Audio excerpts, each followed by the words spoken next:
अस्सलामुअलैकुम वरहमतुल्लाहि वबरकातुहू।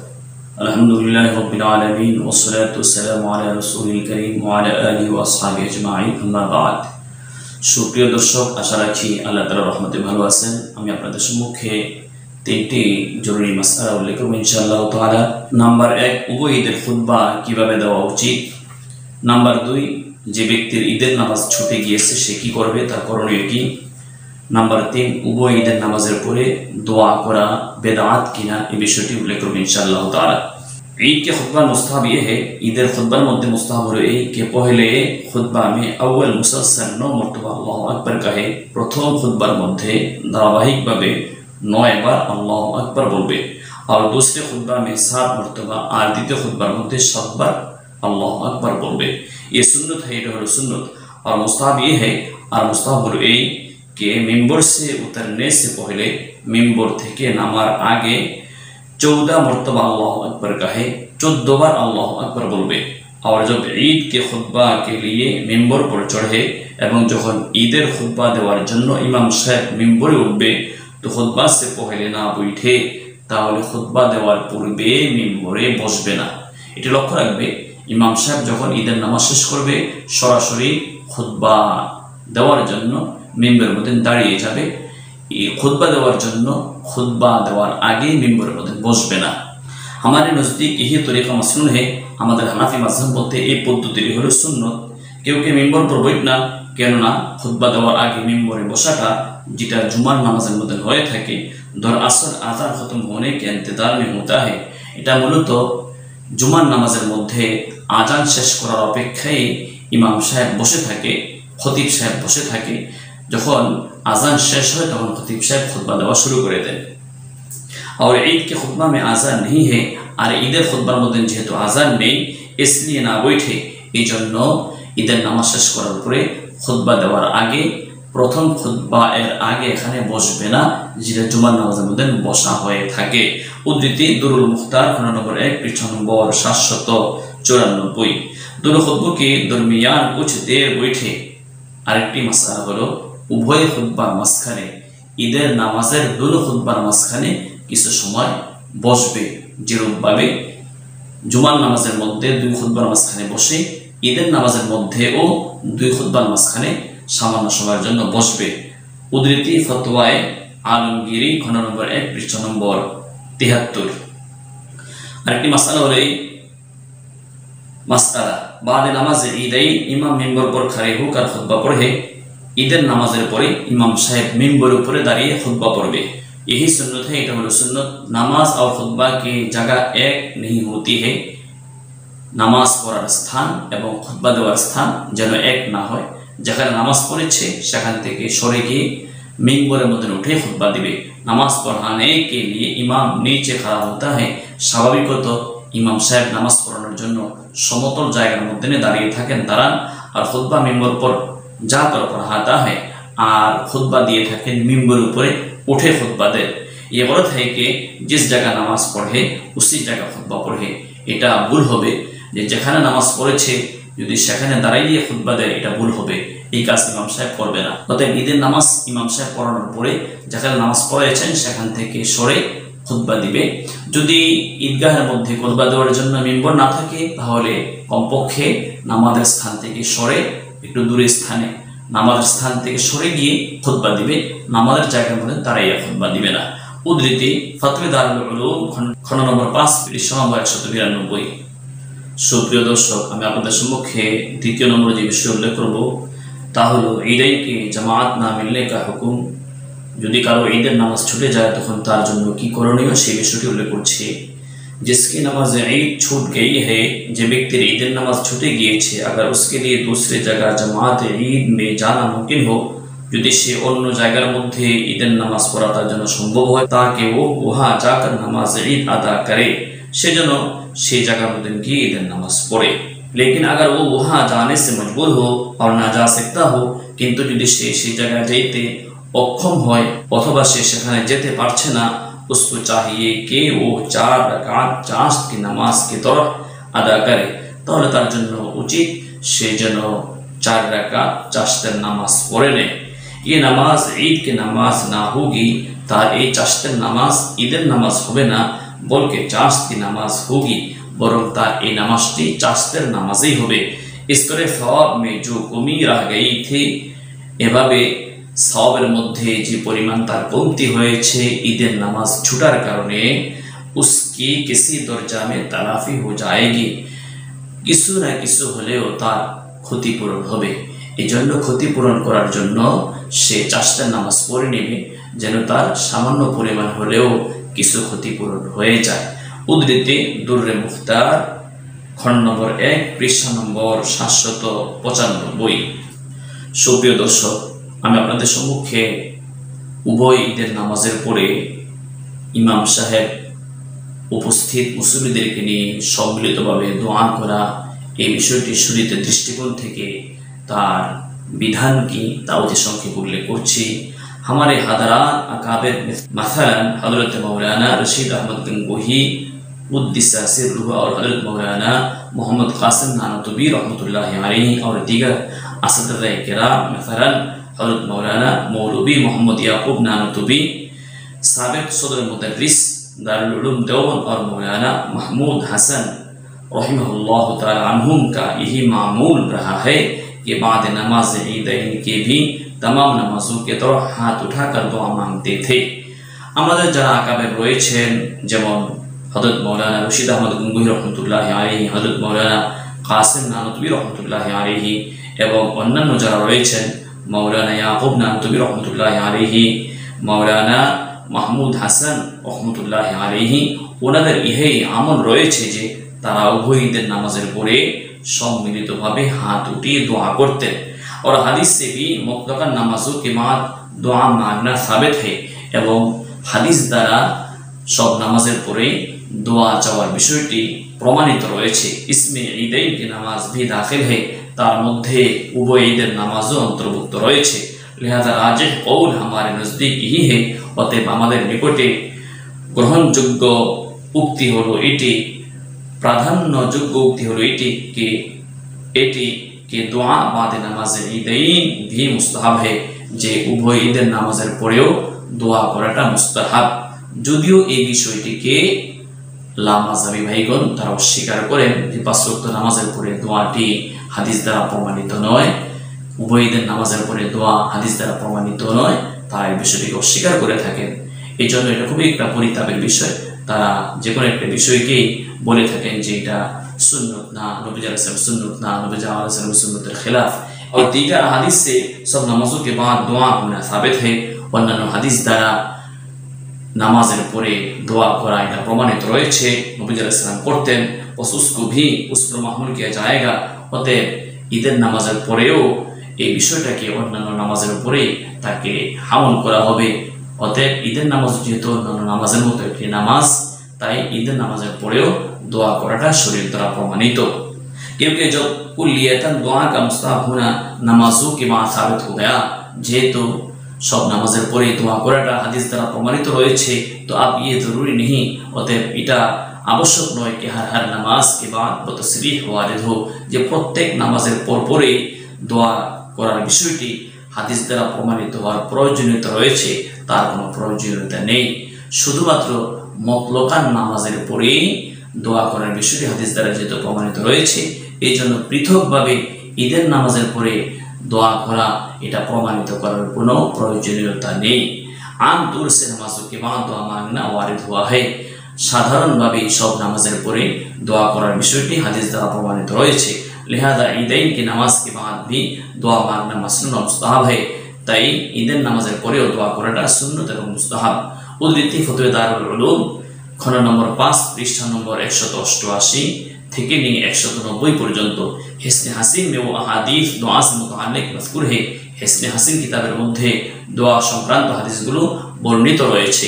और हमारे আকাবের का यही मामूल रहा है, এবং আমাদের আকাবের আসলাফদেরও এই আমলটি প্রচলিত রয়েছে যে ওনারা নামাজের পরে দোয়া করে থাকেন। উদ্ধৃতি ফতোয়া দারুল উলুম খণ্ড নম্বর 5 পৃষ্ঠা নম্বর 25। আমি আপনাদের সম্মুখে উভয় ঈদের নামাজ পড়ার পদ্ধতি অতি সংক্ষেপে উল্লেখ করব এবং তার সাথে প্রাসঙ্গিক ঈদ সংক্রান্ত কিছু জরুরি মাসআলা উল্লেখ করব ইনশাআল্লাহ তাআলা। हनाफी के नज़दीक नमाज ईदैन अदा करने के वक्त दिल से नियत करना और ज़ुबान से कहना चाहिए। হানাফি মাযহাব মতে ঈদের নামাজ পড়ার সময় মুখে মুখে উচ্চারণ করবে এবং অন্তরেও নিয়ত করবে। অন্তরেও নিয়ত করা এবং সাথে সাথে মুখে উচ্চারণ করা এটা হলো उत्तम। এভাবে নিয়ত করবে যে আমি अल्लाह ताला संतुष्टिर जन्य ईদের नामाज पढ़ছি। और मुक्तदी को इमाम के इत्तिबा की भी नियत करना चाहिए और मुक्तदी इमाम साहेबेर अनुसरण करार इत्तिबा करारो नियत करते होबे। इसके बाद तकबीर तहरीमा कहकर दोनों हाथ उठाकर नाफ के नीचे और नमाजों की तरीके के मुताबिक बांध ले जाए। तारपरे तकबीर तहरीमा बोले उभय हाथ के कान पर्यन्त कानेर लुति पर्यन्त उठिए ताके बांधे नाभिर नीचे और नमाजों के अन्य नमाजेर मतो नाभिर नीचे हाथ के बांधे।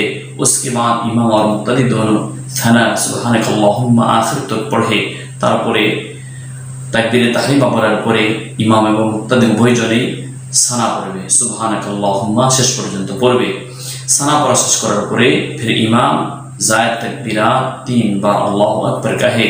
तारपरे इमाम साहेब तकबीर जायदा साना पढ़ार परे 3टी अतिरिक्त तकबीर दिबे, साथे साथे मुक्तदिराও दिबे और मुक्तदी भी उससे तरह करे एवं मुक्तदिर एभाবে 3टी तकबीर दिबे। और हर मर्तबा अल्लाहु अकबर मिस्ल तकबीर तहरीमा के दोनों कानों तक हाथ उठाए और तकबीर के बाद लटकाए यानी छोड़ रहे। और प्रत्येकटी तकबीरेर मध्य तकबीर तहरीमार मतो उभय हाथ के कान पर्यन्त उठाबे एवं तकबीर बलार परे हाथ के एभाবে ছেড়ে দিয়ে লটকিয়ে রাখবে, ছেড়ে দিয়ে রাখবে, हाथ के बांधবে ना।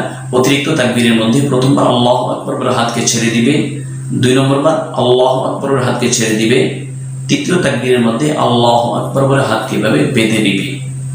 एभाবে 3टी तकबीर दिबे साना पढ़ार परे इमाम साहेबও दिबे, मुक्तदीगणও दिबे।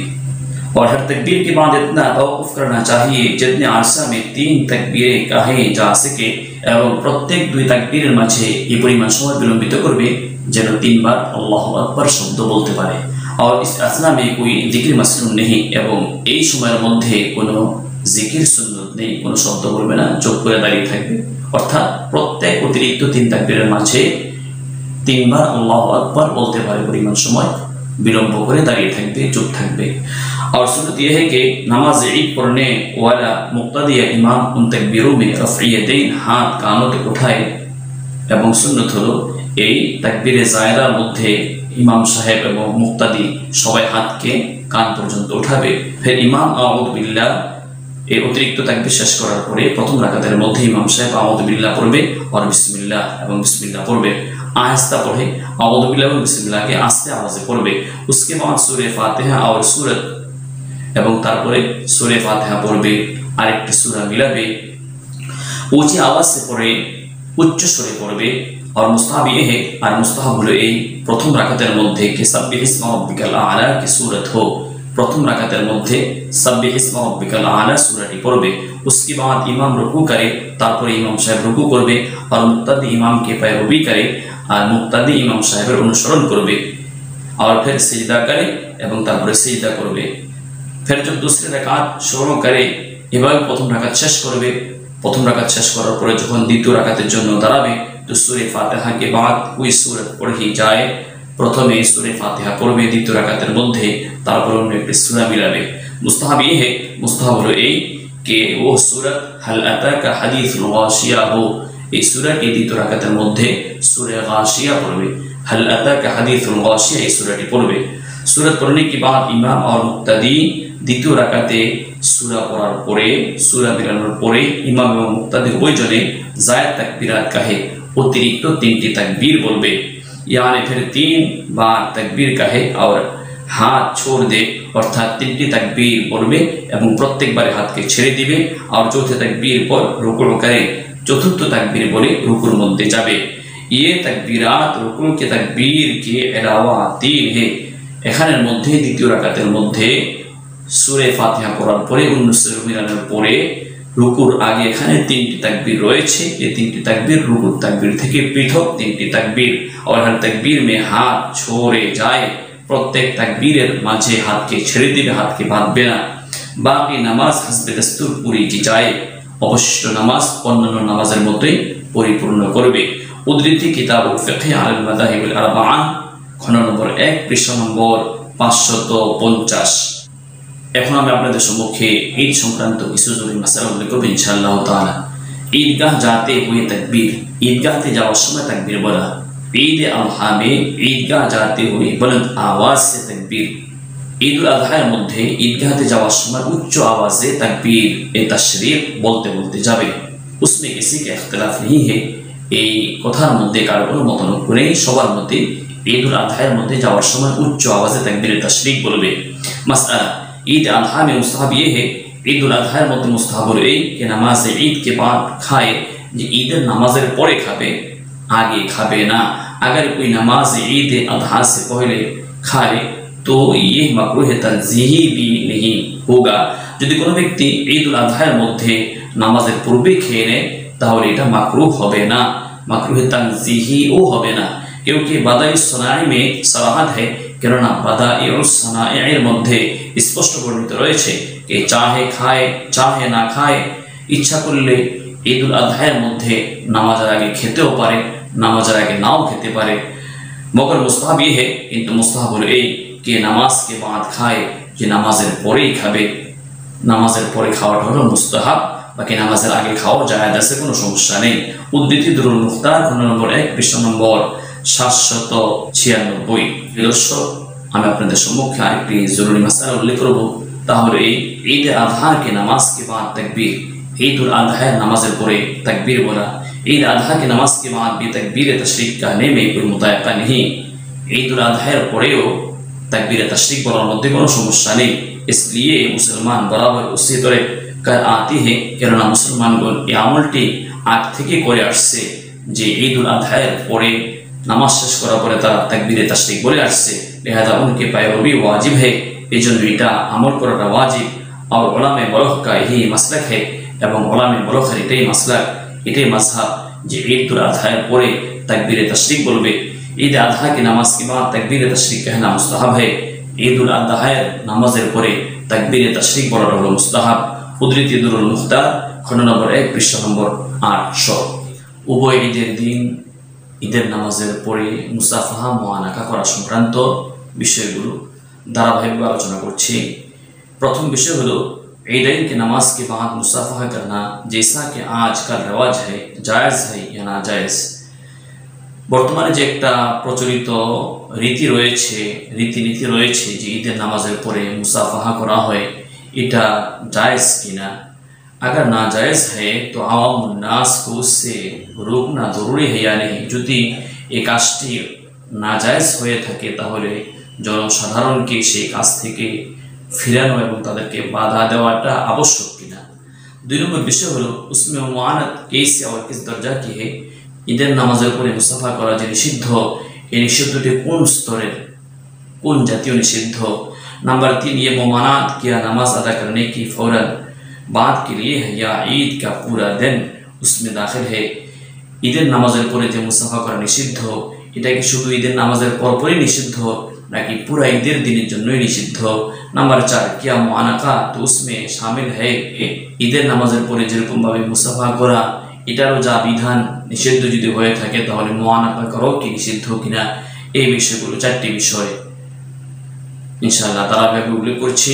প্রথম নম্বর উত্তর হলো ये तरीका इख्तियार करना बिदअत व मकरूह है। ঈদের নামাজের পর মুসাফা করার যে পদ্ধতি রয়েছে সেই পদ্ধতিটি বেদাত এবং সেই পদ্ধতিটি মাকরুহ, এগুলো করলে গুনাহ হবে। नंबर 2 विषय हलो ये मुमानात फौरन नमाज के बाद के लिए है। এই যে নিষিদ্ধের বিষয়টি এসেছে ঈদের নামাজের পরে মুসাফা করাটা নিষিদ্ধ, এটা মাকরুহ এবং বিদআত, তা হলো নামাজের পরপরই, ঈদের নামাজের পরপরই মুসাফা এবং মুসাফা করাটি এটা মাকরুহ এবং গুনাহের কাজ, এটা বিদআত কাজ। क्योंकि ये फ़िल शारे अलैहिस्सलाम से साबित नहीं है, কেননা এই কাজটি নবীজি সাল্লাল্লাহু আলাইহি ওয়াসাল্লাম থেকে প্রমাণিত নেই। नंबर 3 বিষয় মুআনাকা भी उसमें शामिल है। মুআনাকা করাটিও মুসাফা করার অন্তর্ভুক্ত, অর্থাৎ ঈদের নামাজের পরে মুসাফা করা, যেভাবে ঈদের নামাজ উপলক্ষ করে মুসাফা করা এটা নিষিদ্ধ এবং মাকরুহ বিদআত, তদ্রুপ ঈদের নামাজের উপলক্ষ করে ঈদের নামাজের পরে মুআনাকা করাটিও এটা মাকরুহ এবং বিদআত, এটা গুনাহের কাজ। यानी नमाज के बाद फौरन मुआनाका भी জায়েজ নেই।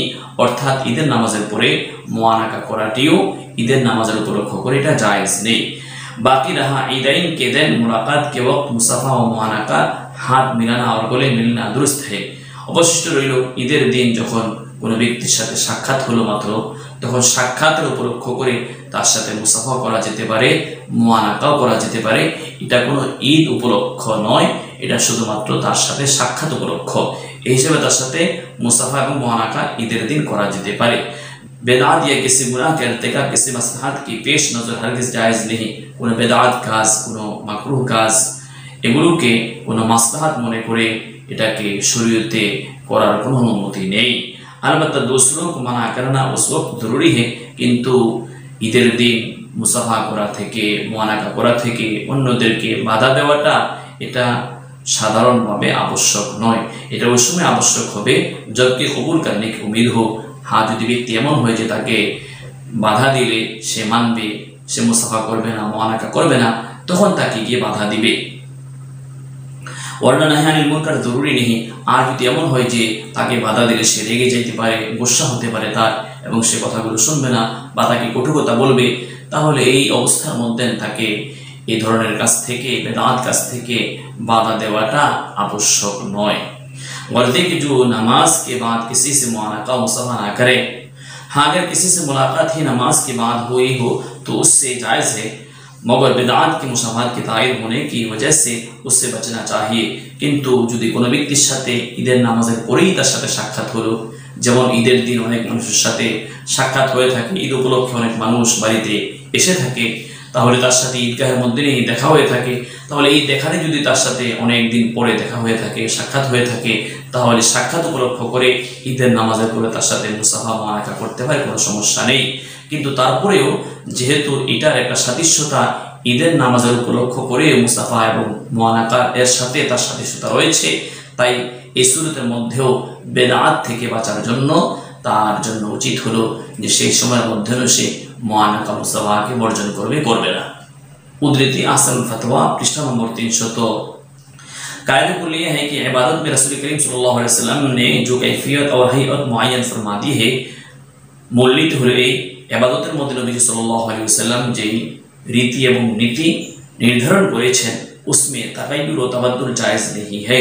তার মধ্যে কোনো পরিবর্তন করার জায়েজ নেই। और मुसाफा चूँकि सुन्नत है এবং যেহেতু মুসাফা করাটি সুন্নত, इसलिए इबादत में तो हस्ब कायदा मज़कूरा उसमें हैयत कैफियत मानकुला से ताजावुज जायज़ ना होगा। এই জন্য ইবাদতের মধ্যে উল্লেখিত নিয়ম অনুযায়ী তার মধ্যে আকার আকৃতি যা বর্ণিত রয়েছে নবীজি সাল্লাল্লাহু আলাইহি ওয়াসাল্লাম থেকে, তার মধ্যে পরিবর্তন করা জায়েজ নেই। और सारे अलैहिस्सलाम ने सिर्फ अव्वल मुलाकात के वक्त बिल इजमा या रुखसत के वक्त भी आल इख्तिलाफ मनकुल है। এবং নবীজি সাল্লাল্লাহু আলাইহি ওয়াসাল্লাম থেকে মুসাফা এবং মুআনাকার বিষয়টি শুধু শুরু সাক্ষাতের মধ্যে নেই, অনেক দিন পর তার সাথে সাক্ষাৎ হয়েছে, এই সময়ের মধ্যে সবাই বলেন যে তার সাথে মুসাফা মুআনাকা করবে, এবং কারো মতে ইখতিলাফের ভিত্তিতে কারো মতে যখন বিদায় নেবে তখন মুসাফা মুআনাকা করবে, এই বিষয়টি বর্ণিত রয়েছে। बस उसके लिए उन दो वक्तों के सिवा कोई माहौल व मौका तजवीज़ करना तगय्युर इबादत करना है जो ममनू है। সুতরাং এই মুসাফা এবং মুআনাকার জন্য উল্লেখিত দুই পদ্ধতি বাদে, এক হলো শুরু সাক্ষাতের সময়, আরেক হলো বিদায়ের সময়, এই দুই সময় বাদে অন্য কোনো সময়ের মধ্যে মুসাফা মুআনাকা করাটি এটি উল্লেখিত পদ্ধতির বাইরে হবে এবং এটি মাকরুহ এবং বিদআত হবে। লিহাদা মুসাফা বাদ ঈদাইন ইয়া বাদ নামাজ পাঞ্জেগানা মাকরুহ और বিদআত है। সুতরাং মুসাফা মুআনাকা এই উভয়টি ঈদের নামাজের পরে, পাঁচ ওয়াক্ত নামাজের পরে, নামাজ উপলক্ষ করে বা ঈদের নামাজ উপলক্ষ করে এই সাক্ষাতের কারণে মুসাফা মুআনাকা করাটি এটি বিদআত হবে, মাকরুহ হবে। উদ্ধৃতি ফতোয়া শামী খণ্ড নম্বর 5 পৃষ্ঠা নম্বর 336 বাবুল ইস্তিবরা এর মধ্যে তার বিস্তারিত আলোচনা রয়েছে। ইমদাদুল ফতোয়া খণ্ড নম্বর 1 পৃষ্ঠা নম্বর 708। প্রিয় দর্শক, আমি আপনাদের সম্মুখে 2 নম্বর বিষয়ে আলোচনা করছি। ঈদাইন কে দিন খুশি এজহার করনা, ঈদের দিন আনন্দ প্রকাশ করা, খুশি প্রকাশ করা শরীয়তের দৃষ্টিকোণ থেকে তার দৃষ্টিভঙ্গি কি পরিমাণ রয়েছে আমি আপনাদের সম্মুখে পেশ করছি। उम्मुल मोमिनीन हज़रत आयशा सिद्दीक़ा रज़ियल्लाहु तआला अन्हा फरमाती है, हज़रत आयशा सिद्दीक़ा रज़ियल्लाहु तआला अन्हा থেকে বর্ণিত রয়েছে कि बकर ईद के दिन जब मेरे पास हजरत अबू बकर सिद्दीक রাদিয়াল্লাহু তাআলা আনহু তশরিফ লাए যে ঈদ উল আযহার দিন আমার কাছে আমার আব্বা জান আবু বকর সিদ্দীক রাদিয়াল্লাহু তাআলা আসলেন। तो अंसारी की दो लड़कियां वो अशआर गा रही थे। তখন আনসারী দুজন কিশোরী নবীজি সাল্লাল্লাহু আলাইহি ওয়াসাল্লাম এর সামনে আমার সামনে शेर बोलतेছিলেন, कविता आबृत्ति करतेছিলেন, कविता गाइतेছিলেন। और हज़रत सल्लल्लाहु अलैहि वसल्लम उस वक्त मुंह पर कपड़ा ढाले हुए लेटे थे। তখন নবীজি সাল্লাল্লাহু আলাইহি ওয়াসাল্লাম উপরে কাপড় দিয়ে আবৃত করে শোয়া ছিলেন। हज़रत अबू बकर रदियल्लाहु ताला अन्हु ने उन लड़कियों को धमकाया, माना फरमाया। अबू बकर रदियल्लाहु ताला अन्हु ওই দুই কিশোরীকে ধমক দিলেন এবং তাদেরকে নিষেধ করলেন যে তোমরা এভাবে কবিতা আবৃত্তি নবীজির সামনে করো না, নিষেধ করলেন। हज़रत सल्लल्लाहु अलैहि वसल्लम ने अपना चेहरा मुबारक खोला। नबीजी सल्लल्लाहु अलैहि वसल्लम निजर आवृत কাপড়কে চেহারা থেকে দূরে সরাইলেন और फरमाया बोलें अबू बकर उन्हें छोड़ दो, हे अबू बकर এই দুই কিশোরীকে গাইতে দাও, তারা কবিতা আবৃত্তি করো, क्योंकि ये ईद है। কারণ আজকে দিনটি হলো ঈদের দিন, यानी खुशी की दिन है, অর্থাৎ আজ দিন হলো খুশি প্রকাশের দিন। বুখারী মুসলিম এই হাদিসটি ইমাম বুখারী ইমাম মুসলিম আলাইহিমা রাহমা ওনাদের সহিহাইনের মধ্যে উল্লেখ করেছেন। তাই ঈদের দিন যথাসম্ভব নিজেদের সাধ্য অনুযায়ী নিজেদের খুশি প্রকাশ করা এটা একটা সুন্নত আমল, এটা নবীজি সাল্লাল্লাহু আলাইহি ওয়াসাল্লামের আমল। আমরা এটা করতে ইনশাআল্লাহ চেষ্টা করব। সুপ্রিয় দর্শক, আমি আপনাদের সম্মুখে এখন ঈদের দিন, ঈদের চাঁদ ওঠার পরে বা ঈদের আগের দিন বা ঈদের চাঁদ বিশেষ করে ওঠার পর আমরা একটা প্রথা রয়েছে, মোবাইল করে বা মেসেজের মাধ্যমে আমরা অন্যকে ঈদ মুবারক দিয়ে থাকি বা ঈদ মুবারক বলে থাকি। এই কাজটাকে অনেকে আমরা সুন্নত বলে থাকি এবং অনেকে সওয়াবের কাজ বলে থাকি। শরীয়তের দৃষ্টিভঙ্গি এই ব্যাপারে কি, আমি এটা আপনাদের সম্মুখে অতি সংক্ষেপে উল্লেখ করছি। सवाल, आजकल जो ईद के रोज़ बिलखुसूस ईद की नमाज के बाद ईद मुबारक कहने का आम रिवाज है। बर्तमाने ঈদের দিন বিশেষ করে ঈদের নামাজের পরে ঈদ মুবারক বলার একটি প্রথা চালু রয়েছে। क्या शरीयत में उसकी कोई असुल है, শরীয়তে তার কোনো ভিত্তি রয়েছে কিনা, নবীজি সাল্লাল্লাহু আলাইহি ওয়াসাল্লাম বা সাহাবে কেরাম তাবেঈন তাবে তাবেঈন সেই কাজটি করেছেন কিনা, उसमें कोई कबाहत तो है या नहीं, তার মধ্যে কোনো খারাপি রয়েছে কিনা। জবাব, উত্তর হলো শরীয়ত में उसका कोई सबूत नहीं, শরীয়তের মধ্যে ঈদ মুবারক বলার কোনো প্রথা চালু নেই। নবীজি সাল্লাল্লাহু আলাইহি ওয়াসাল্লাম সাহাবে কেরাম তাবেঈন তাবে তাবেঈন থেকে সেই প্রথাটি চালু নেই। আওয়াম में उसका इल्तिज़ाम होने लगा है, আর জনসাধারণের মধ্যে তার প্রথাটি চালু রয়েছে। इसलिए मकरूह है, বিদায় কাজটি মাকরুহ, उसको सवाब भी समझा जाता है, এই কাজটিকে সওয়াবের কাজও মনে করা হয়। তো শরীয়ত में ज़ियादत और बिदअत होने की वजह से सख्त गुनाह है। তাহলে যে ব্যক্তি এই কাজটিকে সওয়াবের কাজ মনে করে ঈদ মোবারক বলবে, অন্যকে ঈদ মোবারক জানাবে, তাহলে অবশ্যই এটা বিদআত হবে এবং গুনাহের কাজ হবে। फुक़हा किराम ने यौम ईद की सुन्नत और मुस्तहब्बात की तफसील बयान फरमाई है। फुक़हा किराम ঈদের দিনের সুন্নত সমূহ, ঈদের দিনের মুস্তাহাব আমল সমূহকে বর্ণনা করেছেন। अगर ईद मुबारक कहना मुस्तहब होता, যদি ঈদ মুবারক বলাটা এটা মুস্তাহাব হতো, তো उससे भी ज़रूर जिक्र फरमा देते, तो अवश्य फुक़हा किराम ताके उल्लेख करतेন। और अगर ये कहना मुस्ताहब होता আর যদি এটা বলা মুস্তাহাবই হতো, তো উলামা ও সুলাহা का उस पर अमल होता, তাহলে অবশ্যই উলামা কিরাম এবং সুলাহা অর্থাৎ সাহাবে কিরাম তাবেঈন তাবে তাবেঈন নবী সাল্লাল্লাহু আলাইহি ওয়াসাল্লাম থেকে সেই আমলটি বর্ণিত থাকতো। হালাকি ঈসা নেহি, অথচ এই আমলটি নবী সাল্লাল্লাহু আলাইহি ওয়াসাল্লাম সাহাবে কিরাম তাবেঈন তাবে তাবেঈন ফুকাহে কিরাম মুজতাহিদিন কিরাম থেকে বর্ণিত নেই। सिर्फ আওয়াম এই রসুম বানা লিয়া है, শুধুমাত্র আওয়ামুন নাস জনসাধারণ এটাকে একটি প্রথা বানিয়ে নিয়েছে। বিদায় ঈদের দিন ঈদ মুবারক বলাটি একটি বিদআত হবে এবং মাকরুহ হবে, গুনাহের কাজ হবে যদি তাকে সওয়াব মনে করে করা হয়। অতএব আমরা এই ঈদের দিন, ঈদের চাঁদ ওঠার পর থেকে নিয়ে অন্যকে মেসেজ দেওয়া, ঈদ মুবারক বলা, তাকে ঈদের স্বাগত এভাবে জানানোটা, এটা থেকে আমরা পরিহার করি। আল্লাহ তাআলা আমাদেরকে সেই বিষয়গুলো আমল করার তৌফিক দান করুক। আমি আপনাদের সম্মুখে উভয় ঈদের দিন, ঈদের নামাজের আগে এবং পরে নফল নামাজ পড়ার বিধান, শরীয়তের মধ্যে কি নফল নামাজ পড়া যাবে কিনা, নবীজি সাল্লাল্লাহু আলাইহি ওয়াসাল্লামের সংক্রান্ত আমল কি, সেই বিষয়টি অতি সংক্ষেপে বলে করব ইনশাআল্লাহ তাআলা। এই সংক্রান্ত ইবনে আব্বাস রাদিয়াল্লাহু তাআলা থেকে একটি হাদিস বর্ণিত, উনি বলেন আনা নবী সাল্লাল্লাহু আলাইহি ওয়াসাল্লাম সাল্লা ইয়াউমুল ফিতর, নবীজি সাল্লাল্লাহু আলাইহি ওয়াসাল্লাম ইয়াউমুল ফিতর ঈদুল ফিতরের দিন নামাজ পড়েছেন। ঈদুল ফিতরের নামাজ রাকাতাইন, দুই রাকাত নামাজ পড়েছেন। লাম ইউসাল্লি ক্বাবলাহুমা ওয়া বা'দাহুমা, নবীজি সাল্লাল্লাহু আলাইহি ওয়াসাল্লাম এর আগেও কোনো নফল নামাজ পড়েননি, এর পরেও কোনো নামাজ পড়েননি। উদ্ধৃতি বুখারী শরীফ এবং মুসলিম শরীফের মধ্যে হাদিসটি বর্ণিত রয়েছে। ইবনে আব্বাস রাদিয়াল্লাহু তাআলা আনহুমা থেকে এই হাদিসের শাসনকে বলে নবী সাল্লাল্লাহু আলাইহি ওয়াসাল্লাম ঈদের নামাজের আগে এবং পরে কোন নফল নামাজ পড়েননি। উদ্ধৃতি মারিফুল হাদিস খণ্ড নম্বর 3 পৃষ্ঠা নম্বর 41। मसला हनाफिया के नज़दीक ईद के नमाज से पहले नफल पढ़ना मकरूह है। हनाफी मजहब मते ईদের নামাজের পূর্বে কোনো নফল নামাজ পড়া মাকরুহ। ঈদগাহ हो या और कोई जगह, চাই এটা ঈদগাহের মধ্যে হোক অথবা অন্য কোনো জায়গার মধ্যে হোক, বাড়ির মধ্যে হোক, ঈদের নামাজের আগে কোনো নফল নামাজ পড়া যাবে না, নফল নামাজ পড়া মাকরুহ হবে। और नमाज के बाद सिर्फ ईदगाह में नमाज पढ़ना মাকরুহ है। আর হানাফি মাযহাব মতে ঈদের নামাজ শেষ করার পরে শুধুমাত্র ঈদগাহের মধ্যেই নফল নামাজ পড়াটা মাকরুহ। ঘরের মধ্যে যদি কোনো ব্যক্তি এসে নফল নামাজ পড়ে ঘর में মাকরুহ नहीं है। কোনো ব্যক্তি যদি ঘরের মধ্যে এসে ঈদের নামাজ শেষ করার পরে পড়ে তার মাকরুহ হবে না, তার জন্য সে অনুমতি রয়েছে। उद्धृति किताबुल फिक्ह खंड नंबर 1 पृष्ठ नंबर 560। ঈদের के नमाज से पहले तो मुतलक नफल मकरूह है।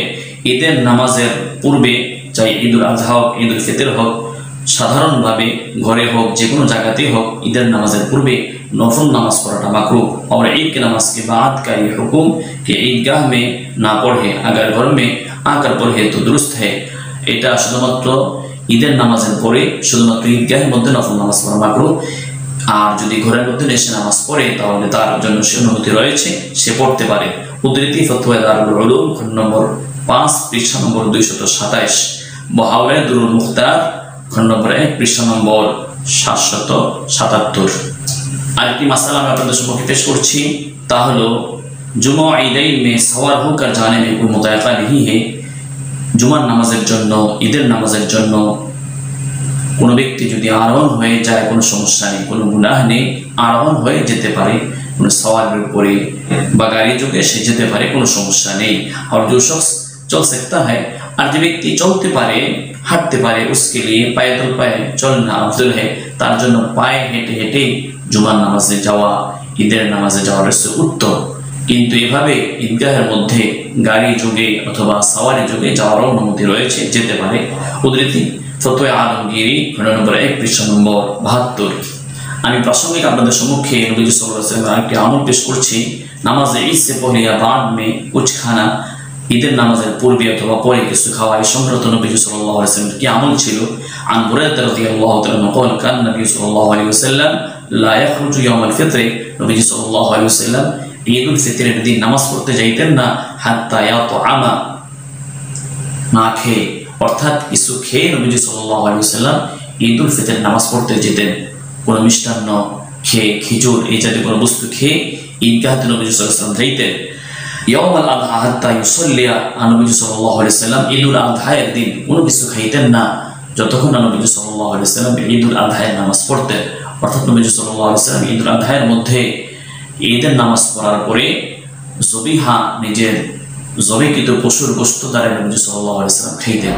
আমি আপনাদের সম্মুখে যারা কুরবানি দিবে, কুরবানি দেওয়ার ইচ্ছা পোষণ করেছে, তারা জিলহজ মাসের চাঁদ ওঠার পর থেকে নিয়ে কুরবানি দেওয়ার আগ পর্যন্ত এর মধ্যে নখ, চুল, শরীরের অন্য কোনো পশম যেন কর্তন না করে, নাভির নিচে যে পশম রয়েছে, হাতের নখ, এগুলো যেন জিলহজ মাসের চাঁদ ওঠার আগে আগেই পরিচ্ছন্ন করে ফেলে, নখ কেটে ফেলে।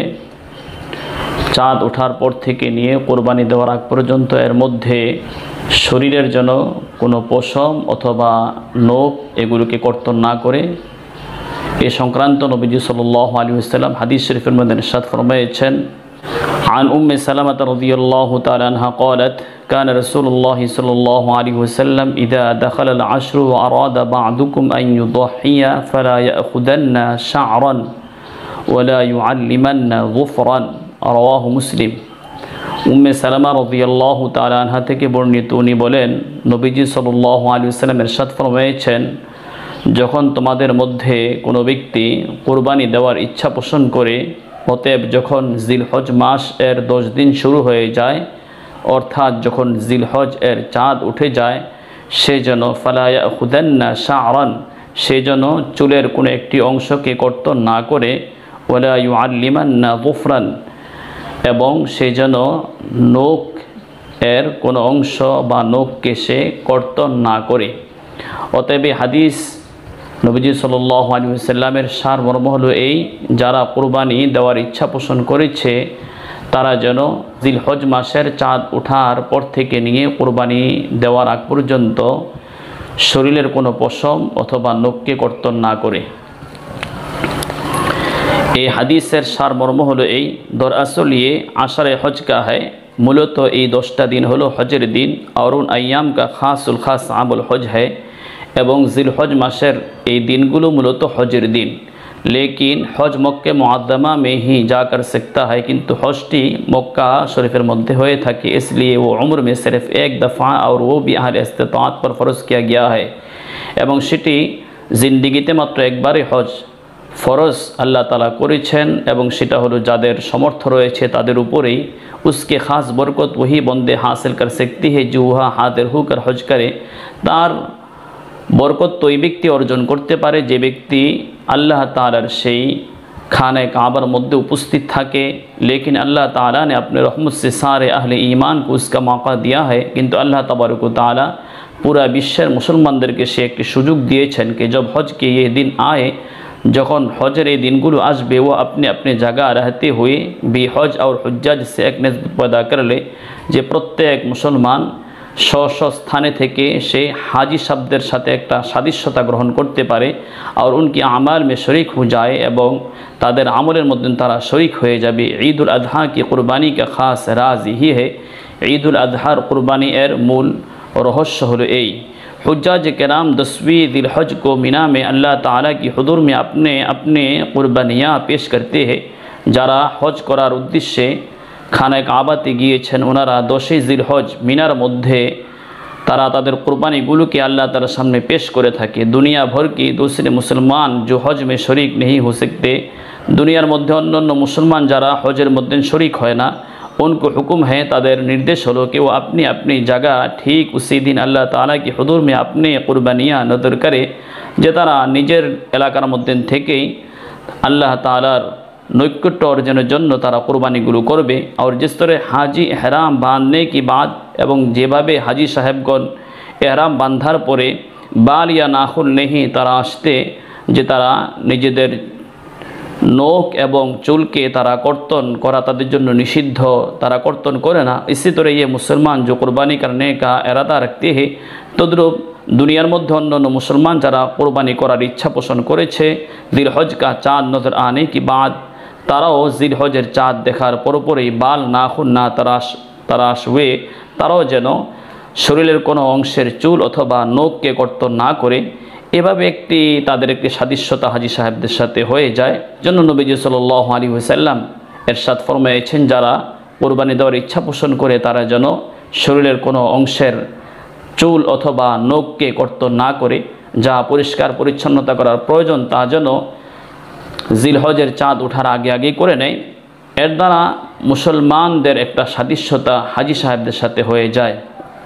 উদ্ধৃতি মারিফুল হাদিস খণ্ড নম্বর 3 পৃষ্ঠা নম্বর 418। অতএব সারমর্ম হলো এই, আমরা যারা আমাদের উপরে যাদের উপরে কোরবানি ওয়াজিব, আমরা যারা কোরবানি দেওয়ার ইচ্ছা পোষণ করেছি, আমরা জিলহজ মাসের চাঁদ ওঠার আগে আগেই শরীরের নখ এবং শরীরের পশম অন্যান্য বস্তুগুলিকে আমরা কর্তন করে ফেলব। চাঁদ ওঠার পর থেকে নিয়ে কোরবানি দেওয়ার আগ পর্যন্ত এর মধ্যে শরীরের কোনো অংশের চুল অথবা নখ এগুলোকে আমরা কর্তন করব না। লেকিন ইয়ে মুমানাত তানজিহি, কিন্তু এই নিষেধ দুটি হলো এটা মাকরুহে তানজিহি, লিহাজা বাল নাখুন ওয়াগারে কা না কাটওয়ানা মুস্তাহাব হয়। অতএব যারা কোরবানি দেবে তাদের জন্য শরীরের কোনো পশম অথবা নখকে চাঁদ ওঠার পরে কর্তন না করাটা হলো মুস্তাহাব। और उसके खिलाफ अमल करना तर्क औला है, এবং এই আমল ছেড়ে দেওয়াটা অর্থাৎ নখ অথবা চুল কাটাটা এটা এই আমলটা অনুত্তম, এটা উত্তমের বিপরীত। উদ্ধৃতি মুতাহারে হক জাদিদ খণ্ড নম্বর 2 পৃষ্ঠা নম্বর 301। मसला, जो शख्स कुर्बानी का इरादा रखता है, जे व्यक्ति कुर्बानी देওয়ার इच्छा पोषण करे उसके लिए मुस्ताहाब है, तार जन्य এই আমলটি হলো मुस्ताहाब के बकरा ईद की नमाज के बाद कुर्बानी करके नाखुन और बाल कतरावे, जैसे ईदेर दिन पशु के जबाई देवार परे नख अथवा चुल के कर्तन करबे।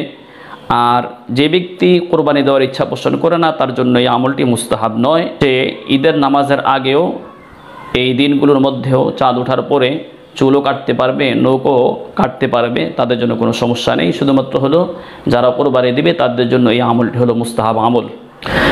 लेकिन 40 दिन से ज़ायद मुद्दत हो जाती है, কিন্তু যদি কোনো ব্যক্তি শরীরের এই সমস্ত পশম, নাভির নিচের পশম অথবা নখ কর্তন করেনি, যে তার 40 দিনের বেশি হয়ে যদি যায়, तो कराहत से बचने के खातिर बाल वगैरह के सफाई में ঢিল আর সুস্তি না করে, তাহলে ওই ব্যক্তি যদি 40 দিন অতিবাহিত হয়ে যায় যে নাভির নিচের পশম পরিষ্কার করেনি, নখ কাটেনি, তাহলে 40 দিনের বেশি এগুলোকে রাখাটা মাকরুহ। অতএব মাকরুহ থেকে বাঁচার জন্য, যদিও জিলহজ মাসের চাঁদ উঠে যায়, সে যদি কোরবানি দেওয়ার ইচ্ছা পোষণও করে, তাহলে অবশ্যই সে মাকরুহ থেকে বাঁচার জন্য ওই দিনগুলোর মধ্যেও এই নাভির নিচের পশম অথবা নখকে সে কর্তন করবে।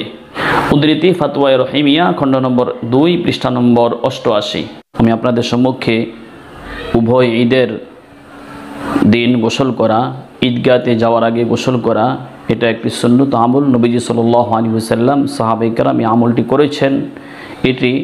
এই মাসআলাটি এবং ঈদের দিন কবর জিয়ারত করা, এই দুটি মাসআলা অতি সংক্ষেপে উল্লেখ করব ইনশাআল্লাহ তাআলা। নবীজি সাল্লাল্লাহু আলাইহি ওয়াসাল্লাম উভয় ঈদের নামাজে যাওয়ার আগে গোসল করতেন। এ সংক্রান্ত একটি হাদিস আব্দুল্লাহ ইবনে আব্বাস রাদিয়াল্লাহু তাআলা আনহু থেকে বর্ণিত। قال كان رسول الله صلى الله عليه وسلم يغسل يوم الفطر ويوم الأضحى। নবীজি সাল্লাল্লাহু আলাইহি ওয়াসাল্লাম ঈদুল ফিতর এবং ঈদুল আদহা এর দিন ঈদগাতে যাওয়ার আগে গোসল করতেন। এই হাদিসটি বর্ণনা করেছেন ইমাম ইবনে মাজাহ রাহমাতুল্লাহি আলাইহি সুনান ইবনে মাজাহর মধ্যে। मुताअद्दिद रवायतों से रसूल करीम सल्लल्लाहु अलैहि वसल्लम का ईद उल फितर और ईद उल अदहा के दिन गसल करने का मामूल मालूम होता है। अनेक रवायत द्वारा रसूल सल्लल्लाहु अलैहि वसल्लम उभय ईদের दिन ঈদগাতে যাওয়ার আগে গোসল করাটি এটা বর্ণিত রয়েছে। इमाम मालिक रहमतुल्लाहि अलैहि ने हज़रत अब्दुल्लाह इब्न उमर रदियल्लाहु अन्हु का ये मामूल नकल किया है। इमाम मालिक रहमतुल्लाहि अलैहि আব্দুল্লাহ ইবনে উমর রাদিয়াল্লাহু তাআলা আনহু এর এই আমলটি বর্ণনা করেছেন कि वो ईद उल फितर के दिन, যে ইবনে উমর রাদিয়াল্লাহু তাআলা আনহু ईद उल फितर दिन ईदगाह जाने से पहले उन ईदगाहते जावर आगे गौसल किया करते थे, गौसल करते। और अहले दीन का हमेशा से ये मामूल रहा है कि ईद बकर ईद के दिन गौसल खुशबू और हस्बे इस्तिताअत उम्दा कपड़ पहनने का एहतमाम करते। दीनदार যারা রয়েছেন তাদের সর্বদা এই আমলটি সাহাবে কেরাম, তাবেঈন, তবে তাবেঈন ওনাদের একটি আমল, এই আমলটি ওনারা করে আসছেন যে ঈদের দিন, ঈদুল ফিতরের দিন, ঈদুল আদহার দিন ওনারা গোসল করতেন এবং সুগ্রাণ ব্যবহার করতেন এবং নিজেদের সাধ্য অনুযায়ী তারা ভালো কাপড় পরিধান করতেন, এটার গুরুত্ব দিতেন। উদ্ধৃতি আত-তারগীব ও তারহিব খণ্ড নম্বর 1 পৃষ্ঠা নম্বর 335। मसअला ईदैन के दिन औरतों के लिए भी मुस्ताहब है। उभय ईদের দিন মহিলাদের জন্য মুস্তাহাব হলো कि वो গোসল क्या करे, যে তারা গোসল করবে और उम्दा लिबास पहने এবং তারা উত্তম কাপড় পরিধান করবে। क्योंकि ये दिन खुशी और जीनत का है, কারণ এই দিনটি হলো খুশি এবং নিজেদের সাজসজ্জা শরীয়তের সীমার মধ্যে রেখে প্রকাশ করার দিন। তাই মহিলারাও তাদের আনন্দ প্রকাশ করার জন্য তারা উত্তম কাপড় পরিধান করবে। উদ্ধৃতি কবিরি পৃষ্ঠা নম্বর 524। 2 নম্বর বিষয়, ঈদের দিন, উভয় ঈদের দিন কবর জিয়ারত করা। ईद के दिन ईद की नमाज के बाद लोग कब्रिस्तान जाते हैं। प्रश्न हलो ঈদের দিন মানুষেরা, পুরুষরা তারা ঈদের নামাজ পড়ার পরে কবরস্থানে যায় বা ঈদের নামাজ পড়ার আগে কবরস্থানে যায়। वहाँ फातिहा পড়কার চলে আতে হে, তারা সেখানে সূরা ফাতিহা পড়ে এবং অন্যান্য সূরা পড়ে তারা মাইয়িতের জন্য ইসালে সওয়াব করে। তো কবরস্থান জানা খুসুসান উস দিন কেসা হয়। অতএব প্রশ্ন হলো সেই ঈদের দিন ফজর নামাজের পর হোক বা ঈদের নামাজের পর হোক গুরুস্থানে গিয়ে কবর জিয়ারত করাটা এটা শরীয়তের দৃষ্টিকোণ থেকে এই বিষয়টা কি? জবাব, হামিদান ওয়া মুসাল্লিয়ান ঈদ কা দিন मुसर्रत का होता है। ईदर दिन এটা আনন্দের দিন হয়ে থাকে। বসা ওকাত খুশি মে लगकर आखिरत से गफलत हो जाती है। অধিকাংশ সময় দুনিয়ার সেই খুশির মধ্যে লিপ্ত হয়ে আখিরাতের কথা অনেকে ভুলে যায়। আর জিয়ারত কবর সে আখিরাত ইয়াদ আতি है। আর কবর জিয়ারত করার দ্বারা যেহেতু परकालेर कथा स्मरण आसे। इसलिए अगर कोई शख्स ईद के दिन ज़ियारत कबूर करे अतएव यदि कोनो व्यक्ति ईदेर दिन कबर ज़ियारत करे तो मुनासिब है এটা করতে পারে ভালো কাজ। বিশেষ করে তার মাইয়িত যারা রয়েছে আত্মীয় স্বজন পিতা মাতা দাদা দাদি তাদের শরণার্থে তাদেরকে ইসারে সব করবে এটা ভালো কাজ করতে পারে।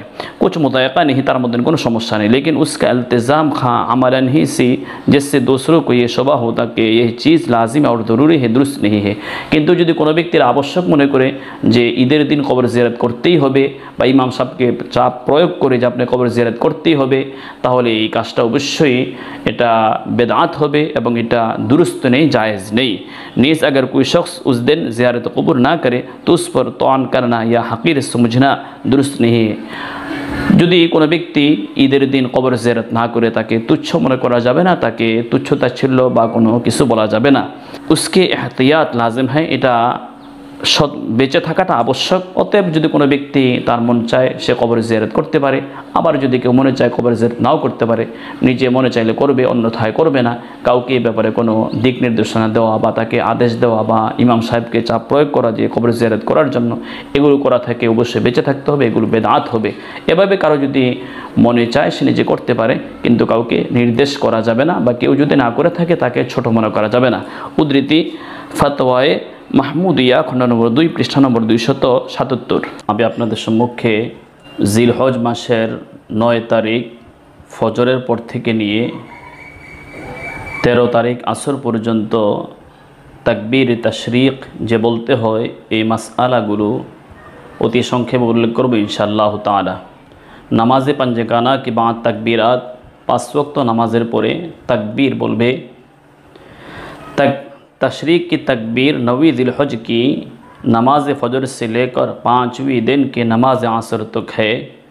तकबीर तशरीक अर्थात अल्लाहु अकबर ला इलाहा इल्लल्लाह वल्लाहु अकबर वलिल्लाहिल हम्द। ये तकबीरटी हलो तकबीर तशरीक। ये तकबीर तशरीकटी बोलबे जिलहज मासेर 9 तारीख फजरेर नामाजेर पर थेके निये 5 वक्त नामाजेर परे बोलबे 13 तारीख आसर पर्यन्त।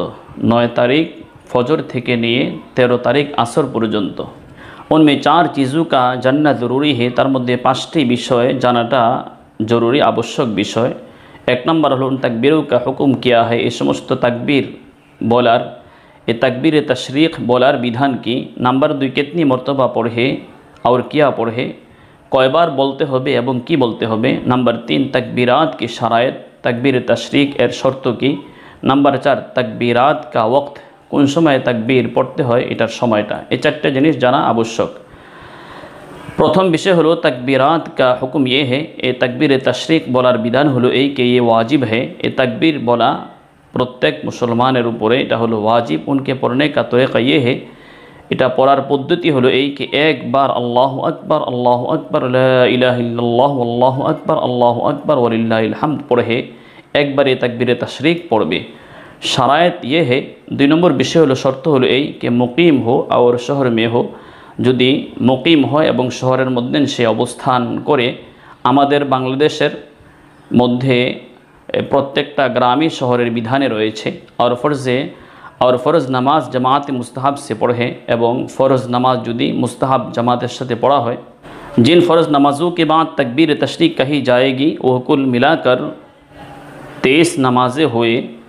जे समस्त नमाजेर परे तकबीर तशरीक बोलते हैं जिलहज मासेर 9 तारीख फजरेर नामाज थेके निये 13 तारीख आसरेर नामाज पर्यन्त सर्वमोट तार संख्या हईतेछे 23 वक्त नमाजेर मध्य से तकबीरटी बोला हलो वाजिब। सलाम फिरने के बाद फ़ौरन तकबीरात तशरीक अदा करनी चाहिए। सलाम फिरानेर परपरई तकबीरगुलो बोला उचित। यहाँ तक क्या अगर कलाम किया यदि सलाम फिरानेर परे कथा बोले फेले या जान बूझकर वुजू तुर ढाला अथवा जेने बुझे उजू भेंगे फेले तो तकबीरात तशरीक साकित हो जाएगी। ताहले तकबीर तशरीक एटा बाद पड़े जाबे, ताके आदाय करार सुयोग थाकबे ना। फतोया आलमगीरी खंड नम्बर 2 पृष्ठा नम्बर 3। এই তাকবীর তাশরিকের সূচনা থেকে হয়েছে এই বিষয়টি আমি আপনাদের সম্মুখে পেশ করছি।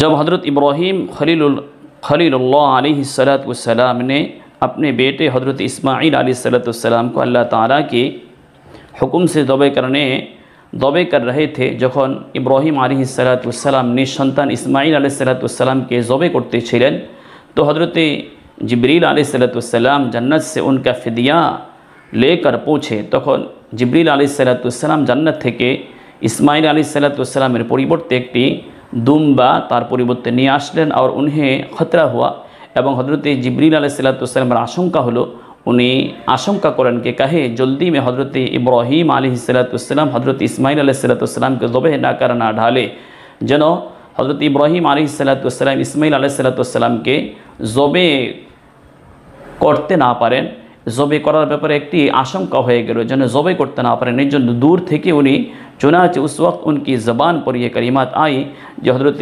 जिब्रील अलैहिस्सलाम दूर থেকে आवाज़ दिए बोलते लगलें जेन इस्माइल अलैहिस्सलाम ज़बे ना হয়ে যান कारण ज़बे ना হয়ে যাওয়ার যে বিদ্যাটি এটা তো ফেরেশতাদের জানা ছিল না সেটা তো শুধুমাত্র আল্লাহ তাআলারই ইলমের মধ্যে ছিল আল্লাহ তাআলাই জানেন এর জন্য হযরত জিবরিল আলাইহিসসালামের একটা আশঙ্কা ছিল যে হয়তো হযরত ইসমাইল আলাইহিসসালাম ज़बे হয়ে যাবেন এর জন্য উনি দূর থেকেই आवाज़ दिए अल्लाहु अकबर ये शब्दटी बोलें अल्लाहु अकबर बोलें हज़रत इब्राहिम अलैहिस्सलाम ने जब हज़रत जिब्रील अलैहिस्सलाम को देखा और जखन हज़रत इब्राहिम अलैहिस्सलाम जिब्रील अलैहिस्सलाम के देखलें तो बोल पड़े तखन हज़रत इब्राहिम अलैहिस्सलाम ओनार मुख दिए शब्दगुलो बेर हो गेल ला इलाहा इल्लल्लाहु अल्लाहु अकबर ये शब्दगुलो उनी पढ़लें और जब हज़रत इस्माइल अलैहिस्सलाम को फिदिया आने की इत्तला हुई और जखन हज़रत इस्माइल अलैहिस्सलाम ये दुम्बा आसार विषयटी उनी जानते पारलें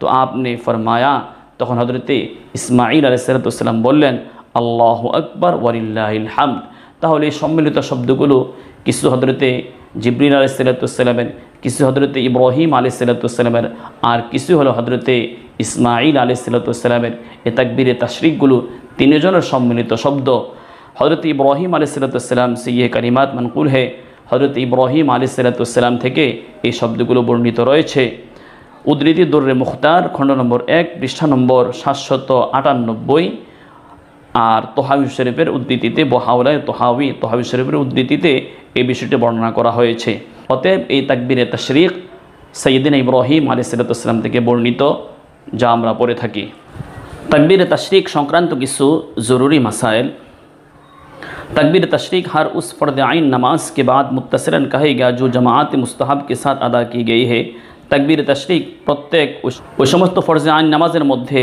साथे साथे पढ़ते হবে যেগুলো जमात मुस्तहब साथे आदाय करा है जमात मुस्तहब की क़ैद से औरतों और लिंगों की जमात निकल गई जमात मुस्तहब द्वारा ওই সমস্ত জামাতগুলো বের হয়ে গিয়েছে যেমন মহিলারা যদি জামাতে নামাজ পড়ে অথবা উলঙ্গরা যদি জামাতে নামাজ পড়ে তাহলে এই সমস্ত নামাজের পরে তাকবীরে তাশরিক বলা তাদের উপরে ওয়াজিব নয় উনকি জামাত মুস্তাহাব नहीं है তাদের নামাজটা মুস্তাহাব তাদের জামাতটা মুস্তাহাব জামাত নয় অতএব তাদের উপরে তাকবীরে তাশরিক পড়াটা ওয়াজিব নয় यहाँ फ़र्ज़ आइन की क़ैद इसलिए लगाई गई এখানে फ़र्ज़ आइনের क़ैदটা এই জন্য লাগানো হয়েছে ताकि फ़र्ज़ किफ़ाया निकल जाए যেন फ़र्ज़ किफ़ाया तार থেকে বের হয়ে যায় चुनाचे नमाज जनाजा के बाद तकबीर तशरीक वाजिब नहीं है অতএব জানাজার নামাজের পরে तकबीर तशरीक বলাটা वाजिब নয় যদি এই দিনগুলোর মধ্যে কোনো মাইয়িত তার জানাজার নামাজ পড়া হয় তাহলে সেই নামাজের পরে तकबीर तशरीक বলাটা वाजिब নয়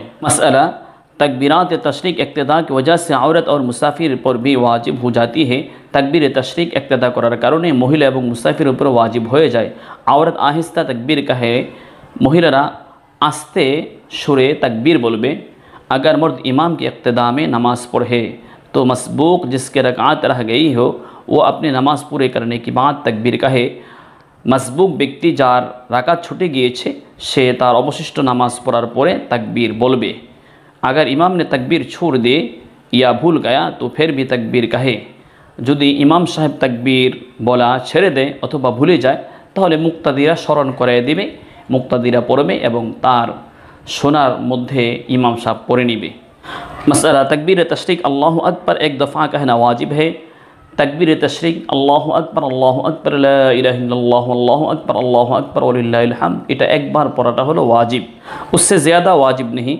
एर चेয়ে बेशी पढ़ा वाजिब नয়। एक दफ़ा एक मरतबा से ज़्यादा कहना खिलाफ सुन्नत है। एक बार থেকে বেশি পড়াটা হলো সুন্নতের বিপরীত। बस बेहतर ये है कि एक दफ़ा पर इक्तफ़ा किया जाए।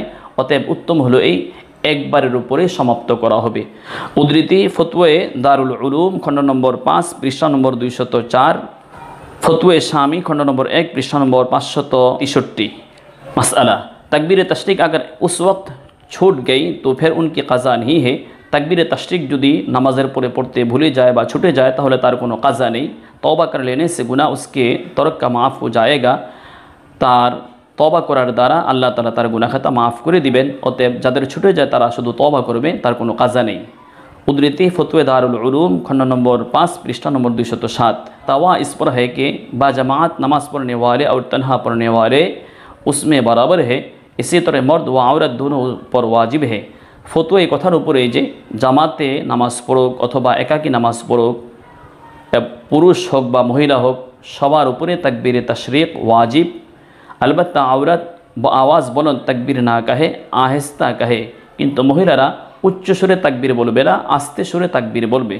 उद्धृति फतवे शामी। मसला इस तकबीर का मुतवस्सित बुलंद आवाज़ से कहना ज़रूरी है।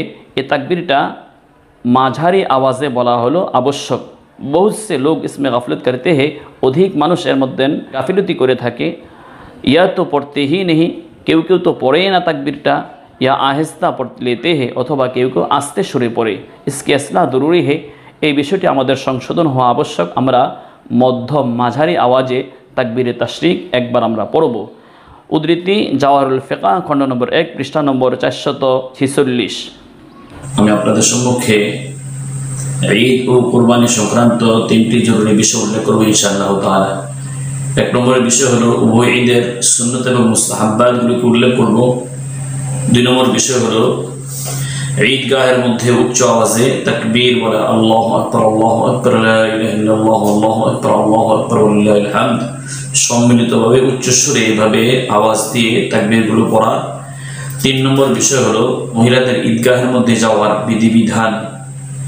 প্রথমত বিষয় হলো উভয় ঈদের সুন্নত এবং মুস্তাহাব্বাতগুলো। এই সংক্রান্ত আমার একটি ভিডিও ইতিপূর্বে আমি আপনাদের সম্মুখে পেশ করেছি। সেই ভিডিওর মধ্যে ঈদুল ফিতর এর দিনের যে 13টি সুন্নত, সেই সুন্নতগুলোকে উদ্ধৃতি সহকারে হাওয়ালা সহকারে উল্লেখ করা হয়েছে। ঈদুল আজহার মধ্যে দুটি জায়গায় শুধুমাত্র ব্যবধান, অন্যথায় বাকি সুন্নতগুলো সম্পূর্ণ ঈদুল ফিতরের সুন্নতেরই সমতুল্য, ঈদুল ফিতরের সুন্নতেরই মতো। এখানের মধ্যে আমি আপনাদের সম্মুখে ঈদুল ফিতর, ঈদুল আজহা এর সুন্নত সমূহকে ধারাবাহিকভাবে উল্লেখ করব ইনশাআল্লাহ তাআলা। এই জায়গার মধ্যে আর উদ্ধৃতিগুলো পেশ করা হবে না। एक नंबर सुन्नत हलो शरा के मुआफिक अपने आराइश करना, शरीयत अनुযায়ী निजे साजसज्जा ग्रहण करा। नंबर 2 गोसल करना। ईदुल फितर ईदुल आजहार दिन 2 नंबर सुन्नत हलो गोसल करे ईदगाहते जावा। नंबर 3 मिसवाक करना, मिसवाक करा। नंबर 4 उम्दा से उम्दा कपड़े जो अपने पास मौजूद हो पहनना। নিজের কাছে যে কাপড়গুলো রয়েছে এর মধ্যে যে কাপড়গুলো ভালো রয়েছে সেই কাপড়গুলো পরিধান করা। নাম্বার 5 খুশবু লাগানা, সুঘ্রাণ লাগানো।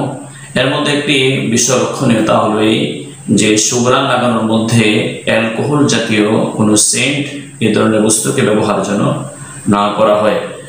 নাম্বার 6 সুবহ को बहुत सवेरे उठना, ঈদের দিন খুব সকাল সকাল ঘুম থেকে জাগ্রত হওয়া। नंबर 7 ईदगाह में सवेरे सवेरे जाना, ईदगाहेर मध्य खूब ताड़ाताड़ी जावा।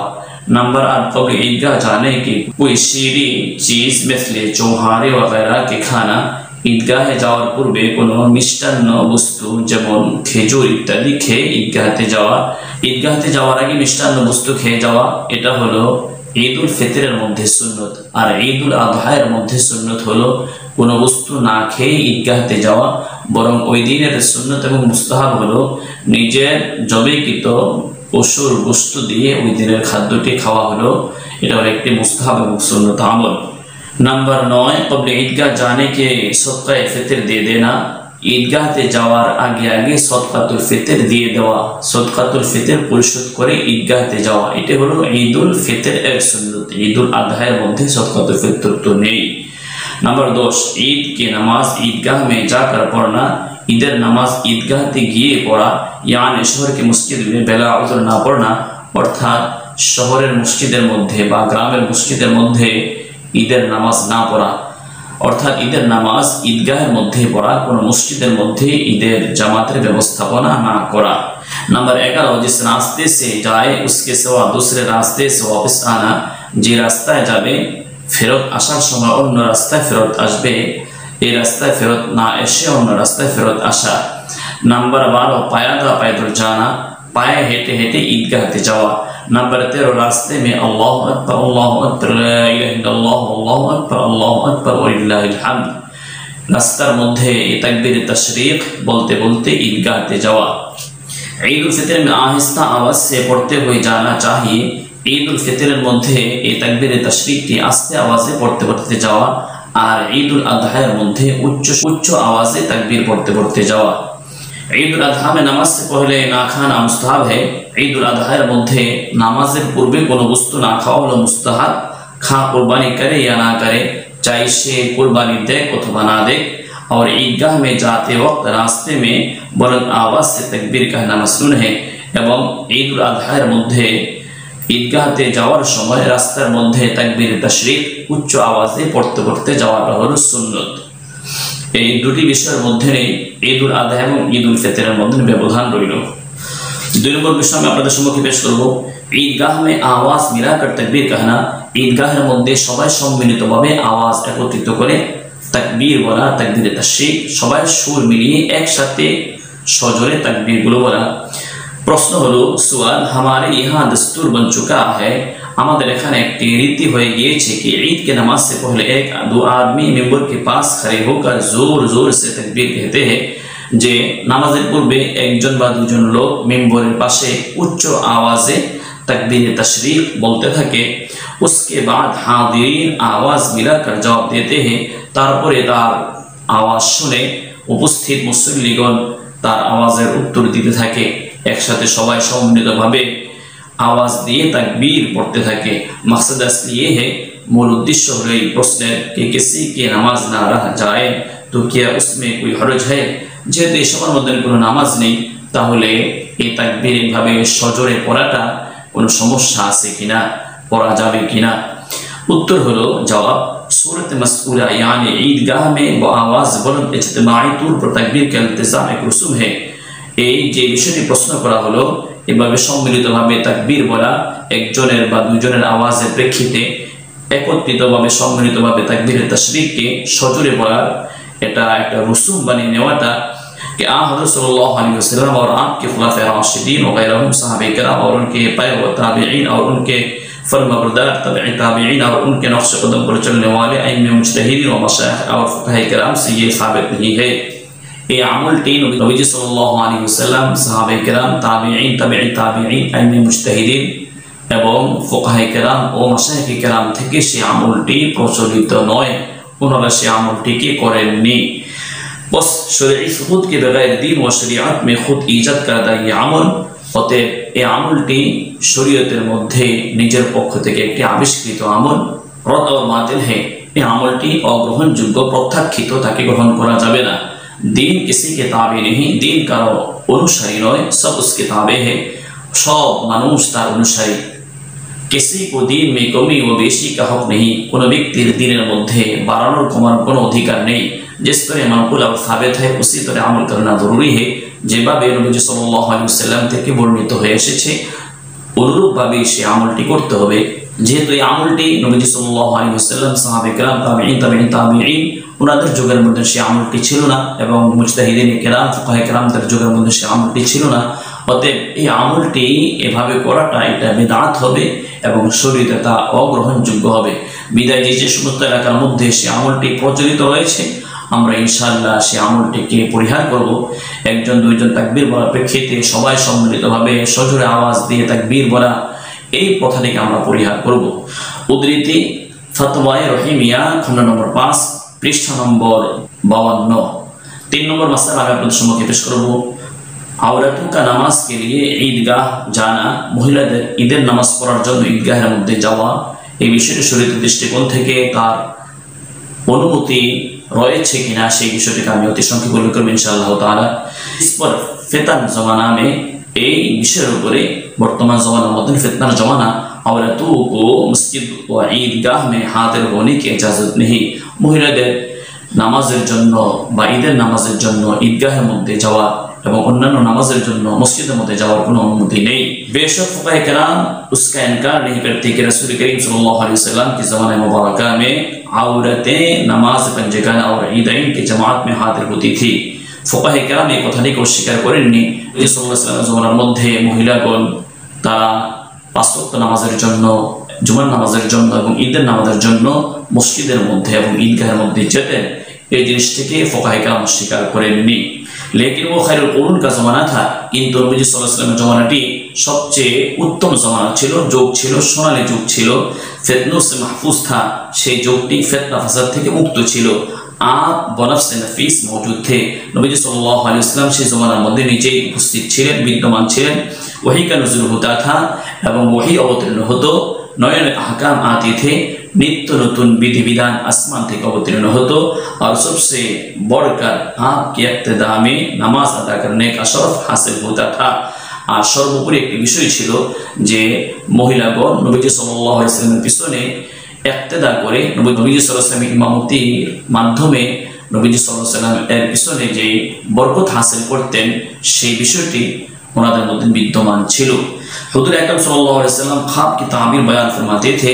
नबी सल्लल्लाहु अलैहि वसल्लम स्वप्न व्याख्या करते और अजीब व गरीब उलूम का इंकिशाफ फरमाते थे। এবং নবী सल्लल्लाहु अलैहि वसल्लम आश्चर्यजनक इल्म এবং इल्मेर नूर साहबे करम पुरुष एवं महिलाদের মাঝখানে ছড়িয়ে দিতেন। उनको हाजिरी की इजाजत थे।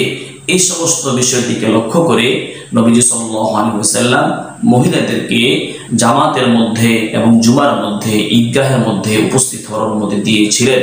लेकिन ये कहना कि मर्दों की तरह औरतों को हाजिरी का हुक्म ताकीदी था। কিন্তু এরূপ কথা বলা যে পুরুষের জন্য যেভাবে পাঁচ ওয়াক্ত নামাজে, জুমার নামাজ এবং ঈদের নামাজে উপস্থিতিটা যেরকমভাবে আবশ্যকীয় ছিল, তদ্রূপ মহিলাদের জন্য আবশ্যকীয় ছিল, এই কথাটি বলাটা ये सही नहीं। এটা অবশ্যই ভুল কথা, এটা বিশুদ্ধ কথা নয়। औरतों के लिए मर्दों की तरह जमात जरूरी नहीं थी। নবী সাল্লাল্লাহু আলাইহি ওয়াসাল্লামের জমানার মধ্যেও পুরুষদের মতো মহিলাদের উপরে জামাত উপস্থিতির আবশ্যকীয় ছিল না। हुजूर सल्लल्लाहु अलैहि वसल्लम का फरमान है, नबी सल्लल्लाहु अलैहि वसल्लम फरमाएছেন कि औरतों की सबसे बेहतरीन मस्जिद उनके घर की गहराई है। যে মহিলাদের জন্য নামাজের জন্য সবচেয়ে উত্তম স্থান হলো তার ঘরের গভীরতা এবং তার ঘরের ভিতরের যে কামরা রয়েছে তা। यानी सबसे ज्यादा बंद और तारीक कोठरी, অর্থাৎ মহিলাদের জন্য সবচেয়ে উত্তম হলো ইবাদতের জন্য, নামাজের জন্য তার ভিতরের কামরা। উদ্ধৃতি আত-তারগীব खंड नंबर 1 पृष्ठ नंबर 188। हज़रत सल्लल्लाहु अलैहि वसल्लम ने औरतों की कोठरी की नमाज को मस्जिद नबवी की नमाज से दरजाहा अफजल बताया। नबी सल्लल्लाहु अलैहि वसल्लम মহিলাদের নিজেদের ঘরের ভিতরের কামরার মধ্যে নামাজকে মসজিদ নববীর নামাজের থেকে অতি উত্তম বলেছেন। इसमें ईदैन को अलग नहीं किया गया है। তার মধ্যে নবী সাল্লাল্লাহু আলাইহি ওয়াসাল্লাম উভয় ঈদের নামাজকে পৃথক করে বর্ণনা করেননি। মাসাজিদ ঘরের से करीब होती थी এবং মসজিদ যেহেতু ঘরের কাছাকাছি থাকে, ফের ঘর কি নামাজ আফজল হয়, তারপরেও ঘরের নামাজটি মসজিদে এসে নামাজ পড়ার চেয়ে নবী সাল্লাল্লাহু আলাইহি ওয়াসাল্লাম উত্তম বলেছেন। और ईदगाह तो शहर से बाहर और दूर होती है। আর ঈদগাহ তো স্বাভাবিকত নিজেদের বাড়ি থেকে এবং শহর থেকে দূরে হয়ে থাকে। মসজিদের মধ্যে নামাজ পড়া থেকে নবী সাল্লাল্লাহু আলাইহি ওয়াসাল্লাম ঘরের ভিতরে নামাজ পড়াকে উত্তম বলেছেন। তাহলে অবশ্যই ঈদগাহ যেহেতু বাড়ি থেকে অনেক দূরে থাকে, শহর থেকে অনেক দূরে থাকে, তার মধ্যে যাওয়া থেকে ঘরের মধ্যে থাকাই মহিলাদের জন্য সবচেয়ে বেশি উত্তম এবং সবচেয়ে বেশি আফজল। दो ये कि नमाज पंजगाना और जुमा फर्ज है। दुई नंबर विषय हलो এই পাঁচ ওয়াক্ত নামাজ এবং জুমার নামাজ হলো ফরজ, जबकि उसके लिए मस्जिद में आना अफजल नहीं। যেহেতু এই সমস্ত নামাজের জন্য ও মহিলাদের মসজিদে আসাটা উত্তম নয়, তো ঈদের की नमाज में हाजिर होना क्यों कर अफजल होगा। তাহলে ঈদের নামাজের মধ্যে মহিলাদের জন্য ঈদগাহের মধ্যে আসাটা উত্তম হবে কিভাবে। সারসংক্ষেপ বোঝা গেল, মহিলাদের জন্য যেহেতু পাঁচ ওয়াক্ত নামাজের মধ্যে মসজিদে আসাটা উত্তম নয়, ঘরের মধ্যে নামাজ পড়া উত্তম, এবং জুমার নামাজের জন্য মসজিদে আসাটা উত্তম নয়, ঘরের মধ্যেই জুমার নামাজ পড়াটা উত্তম। তাই মহিলাদের জন্য ঈদের নামাজের মধ্যেও তাদের ঘরের মধ্যে থাকাই উত্তম। ঈদগাহের মধ্যে আসাটা তাদের জন্য উত্তম নয়। উদ্ধৃতি কিফায়াতুল মুফতি খণ্ড নম্বর 5 পৃষ্ঠা নম্বর 421।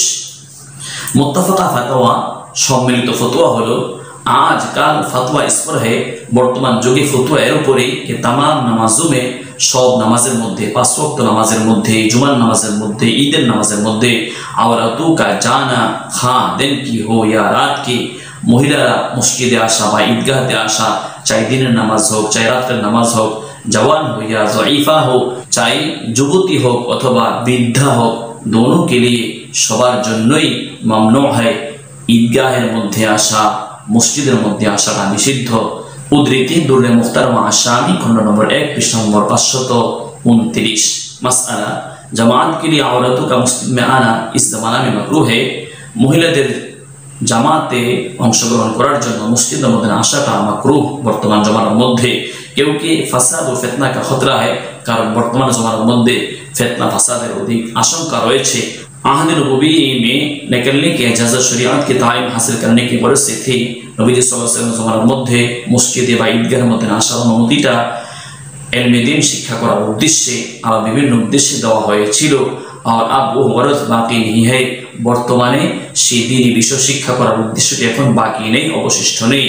इसलिए कि शरीयत के अहकाम आजकल आम तौर पर शाये है, কেননা শরীয়তের বিধিবিধান বর্তমানে সবার নিকটে এটা প্রচলিত। এটা শেখার জন্য মসজিদে আসার কোনো প্রয়োজনীয়তা নেই। और औरतों का पर्दा में रहना मुनासिब और बेहतर है, এবং মহিলারা পর্দার মধ্যে থাকা এটাই তাদের জন্য উত্তম এবং তাদের জন্য এটা ভালো। উদ্ধৃতি আশিআতুল লুমাআত পৃষ্ঠা নম্বর 233 বিস্তারিত আলোচনা রয়েছে। ফাতোয়া ইব্রাহিমিয়া খণ্ড নম্বর 5 পৃষ্ঠা নম্বর 56 থেকে নিয়ে পৃষ্ঠা নম্বর 71 পর্যন্ত। ये हुक्म आम है, এই হুকুমটি ব্যাপক।